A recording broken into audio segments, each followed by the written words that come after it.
আমাদের উচিত অবশ্যই গাছ লাগানো, আর সেখান থেকে হচ্ছে বেশি বেশি মানে ফলের চারা উৎপাদন করা, পুষ্টি গ্রহণ করা। দেশি ফল যেগুলো রয়েছে সেগুলো বাংলাদেশের মানে একটু দেখা গেলে ওদের চাহিদা যেহেতু কম, সেহেতু বাংলাদেশে বেশি বেশি প্রচার করা এগুলো সম্পর্কে, যেগুলো জাতগুলো রয়েছে সেগুলো জাত সম্পর্কে সবাইকে বলা। দেশি ফল এই যে উন্নত যে জাতগুলো যে আছে, যেটা আমরা সারা বছর কলা পেয়ে থাকি, পেঁপে পেয়ে থাকি, তারপরে আরও আছে। এখন বর্তমানে যে এখানে আরেকটা নতুন জাত উদ্ভাবন হয়েছে, কাঁঠাল।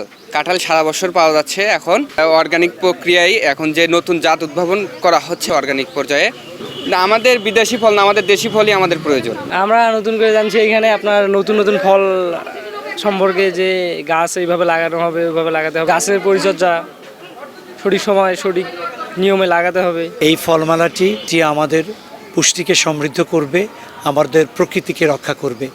এই মেলা থেকে আমরা আশা করি যে বিভিন্ন ছাত্রছাত্রীরা, কৃষক, সুধীজনরা যারা এই মেলাটাতে আসছে এবং দেখছে, তারা বিভিন্ন ফল সম্পর্কে জানতে পারবে, তাদের গুণাগুণ সম্পর্কে জানতে পারবে, তাদের পুষ্টি সম্পর্কে জানতে পারবে। এর থেকে বিভিন্ন ধরনের পুষ্টি পাবে এবং পাশাপাশি যে ফলে যে ঔষধি গুণ রয়েছে সেগুলোর মাধ্যমে তাদের রোগ প্রতিরোধ ক্ষমতা বৃদ্ধি পাবে এবং তারা সুস্থ থাকবে।